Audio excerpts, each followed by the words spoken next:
Welcome back. This is Neil Lazarus from Awesome Seminars, and we are looking today at a question which has been bothering me for a long time, which is there something fundamental changing in the relationship between American Jewry and Israel? And in particular, I want to look at and zone in on the generation, what we call Generation Z or Z, and Millennials. I speak to many groups during the summer, during the year, in fact, around 30,000 people. I speak with audiences from ages 17 to 70. I would say about 65% of most of the people I speak to would fit within the range of 18 to 35, 40.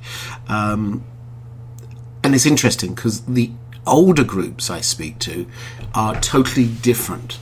People who remember 1967, remember the Six-Day War, remember Israel in 1948, remember Israel before 1948, have a very different understanding of what Israel is today.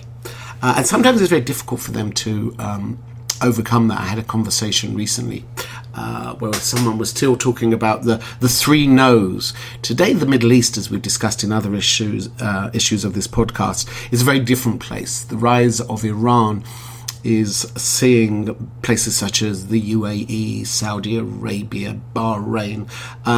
They're not exactly singing the Hatikvah, but certainly seeing Israel as less of a threat. We've had direct connections with all of those countries.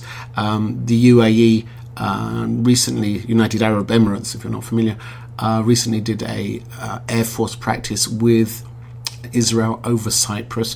So there is a different Middle East. Like I said, they're not singing the Hatikvah or watching Fiddler on the Roof, but there is a very real situation developing, and we'll see it emerging even more, I think, in the next year, that today for many Arab countries, especially the Sunnis, Iran is the threat. What's frightening is that according to recent data, US millennial support for Israel has fallen precipitously over the past decade.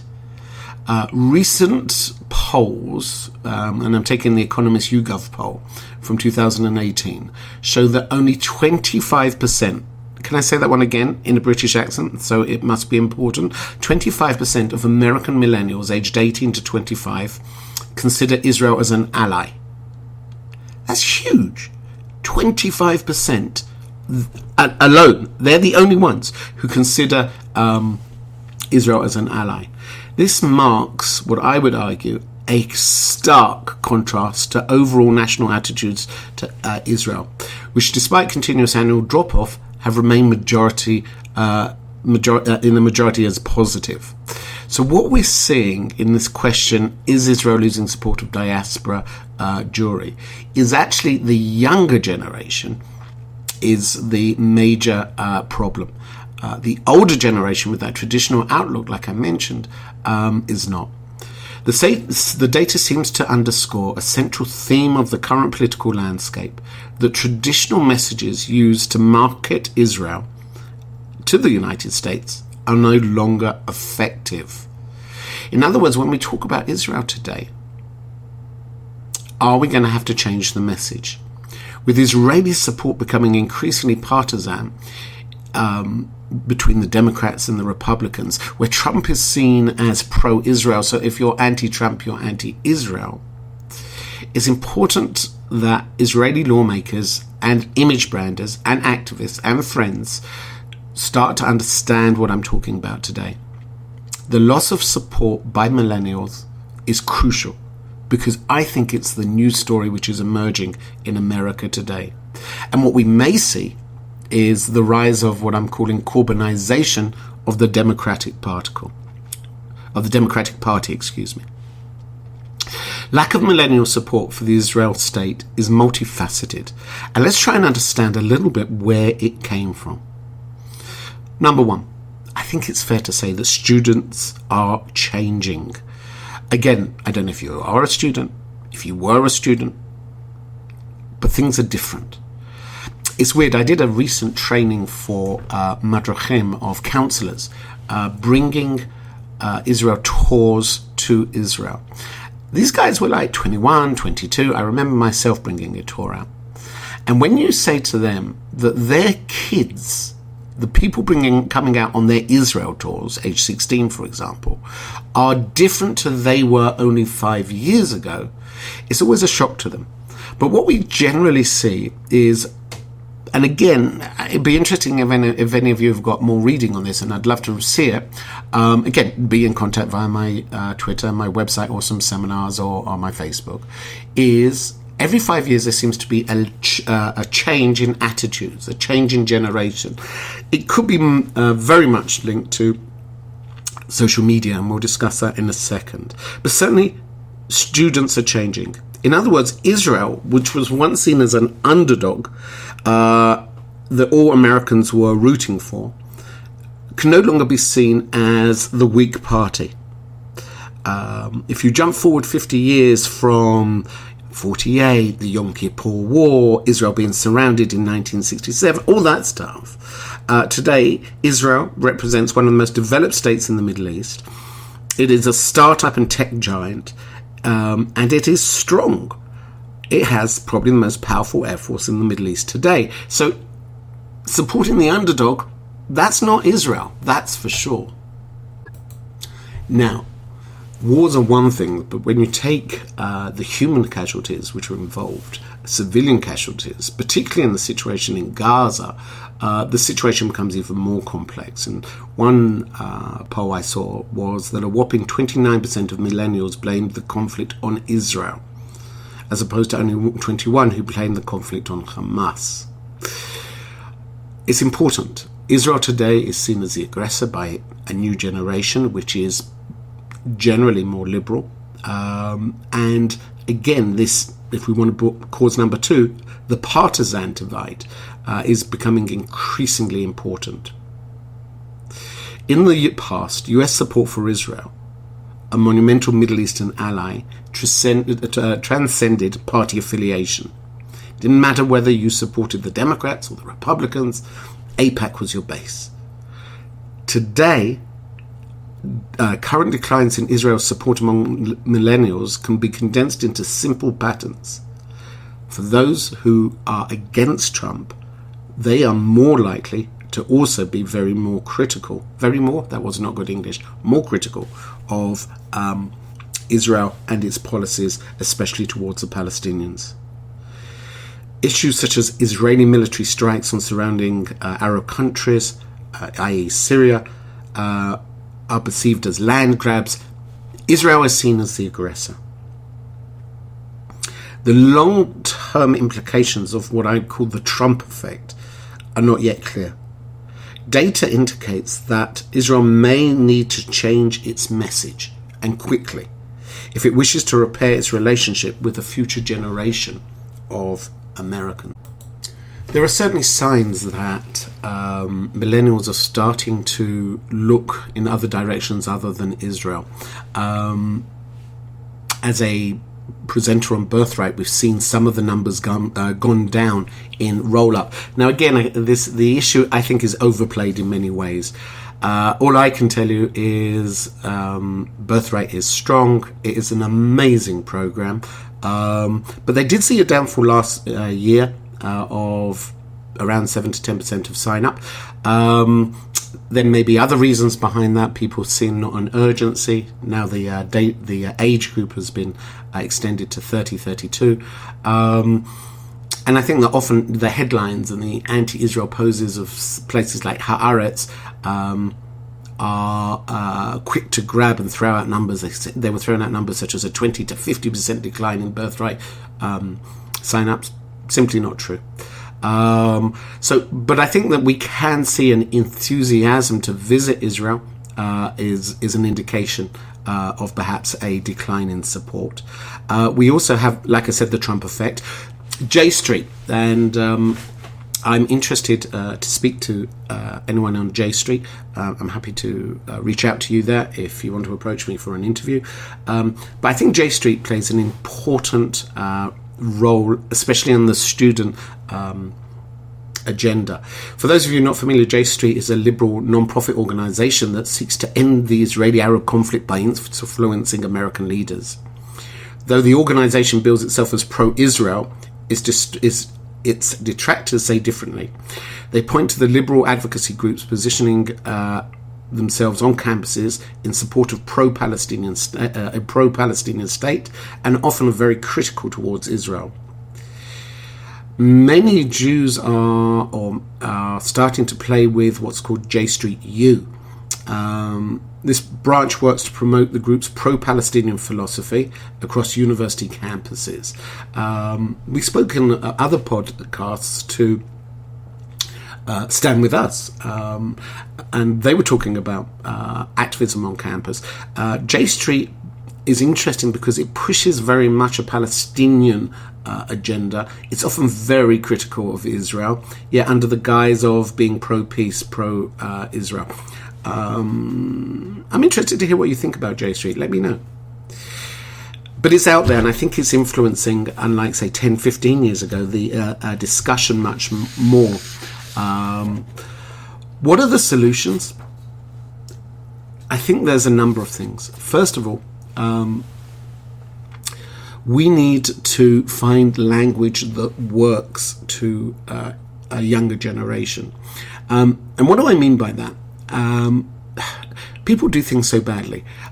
They say, all right, we have to speak to liberals, so therefore let's talk about gays, let's talk about, women's rights. That's all very clear, that's all very good, but you're avoiding the issues which really do disturb many people, which is the human rights issues. So you can't say, to someone who's saying Israel is building settlements, well, we're nice to gay people. That just doesn't work. I think sometimes people will try and avoid the issues, paint them in a liberal language and think they're being effective. They're not. In other words, if you really want to get people to support Israel, you have to speak within the language of how is justice going to be given both to Israelis and Palestinians. Now, the dilemma is quite simple. How do you use that without losing identity and affection and Israel's legitimate rights? And I haven't seen someone do it well. The left, I think, and I've said this before, I'll say it again, the left in Israel and the left in generally on campuses are patronizing towards Palestinians. They think the Palestinians can do no harm. It's all about occupation. If it wasn't occupation, everything would be okay. The political leadership have never missed an opportunity. The political leadership are not corrupt, of the Palestinians I'm meaning. And the Palestinians have no fault, and they're only victim, they're the oppressed. I think the right in Israel are also patronizing. They don't take into regard some of the real legitimate claims of the dilemmas of human rights that the Palestinians face. I would say that Israel is right to have checkpoints to make sure that people can come in and be checked. But I can also understand the frustration of Palestinians at a checkpoint. I think empathy is certainly something which is needed towards the Palestinians more if we're going to be effective in talking the case for Israel. You can, and I repeat this message, you can you can understand without agreeing. And I think this idea of empathy is something which is important. You can understand how someone feels without necessarily agreeing with everything they say. So, basically we need to address hot human rights issues and not just talk about the modernity of Israel. There is nothing more frustrating than when you talk about, yes, but what about checkpoints and the walls and the fence? And someone comes up to you and goes, yes, but we invented the flash drive, or the technology on your computer is made in Israel. And yes, I think we should be proud that Israel is an amazing place for technology, that we nearly got a Jew on the moon. Crazy for a crazy little country that we are, and I'm certainly proud of it. But within the discussion of the conflict, I'm not sure that we can use it, and I think it's overdone. I think that we also need, if we're going to take a third, is to develop relationships between diaspora millennials and Israelis. There is nothing better than these exchange groups, and I've spoken to many of them on the Israeli side, going to America, going to South Africa, visiting Australia. I think that that's a key, where young Jews can meet with other Jews who are Israelis and talk face to face. Sometimes it can just be over the internet, but certainly I think that that would be a third point. So first, we've said we need to change the way we speak. We need to deal with the hot human rights issues.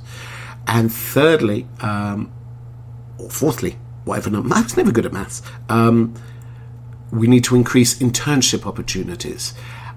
I work and I speak with many groups that come to Israel that in turn have internships in Israel. It's not the 10-day trip. It's not the 5-day trip. It's not coming and doing, I can't breathe, I'm visiting everything in 24-hour trip. It's coming, it's living in an apartment in Tel Aviv or Jerusalem and interning in a proper professional job. I would argue that with millennial support for the Israeli state, the lowest it's ever been and trending downwards, it's evident that public perception of US-Israeli relations are in a state of upheaval. While Americans have traditionally viewed Israel as an ally and underdog nation in the Middle East, millennials do not extend the same sympathy and goodwill to the state of Israel. Israel should worry less about anti-Semitism and worry more about its home base. Rather political, pro-liberal rhetoric, we need to deal with some of the real issues. We have to recognize that many millennials have gone further left and deal with those issues. Support for Israel among millennials and Generation Z is plummeting. Wake up.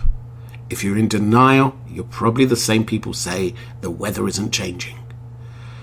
It begs a simple question. What must Israel do to engender support among a younger generation of Americans? The answer, I would argue, seemingly lies in avoiding political controversy in a large-scale rebranding of the nation. By playing to the views of Israel as a modern democratic state that shares American values, Israel can use its rapid development as leverage to connect with a new generation of Americans. One thing for certain, with nearly every major poll citing significant drop-offs in millennium support for Israel, Israel must act fast to reimagine its brand for current and upcoming generations. Otherwise, we've got a problem, friends. Those are my thoughts. I hope you like them. I hope I spent time on this, perhaps overthinking. I want you to tell me what you think is the major challenge of facing millennials today and Generation Z, and how we can solve them. Fascinated to know as someone who works in the field. Also, we're setting up my next speaking tour. I would love to, come and speak to your groups, whether in Israel or abroad. So feel free to reach out to me via my website, awesomeseminars.com, and we can make that happen. Now, again, if you want, we can also do it via the internet. I do many internet discussions and groups live, where I see them, they see me, so we can make that happen as well. If you haven't checked out, there are also courses I offer online, which you can do, and that is available via my website, awesomeseminars.com. So check out Learning Online, that section of my website. If you haven't yet, I remind you there is an app to download. Yay! New Lazarus app updates itself 24/7 with lots of news and lots of things. So feel free to be in contact via that as well.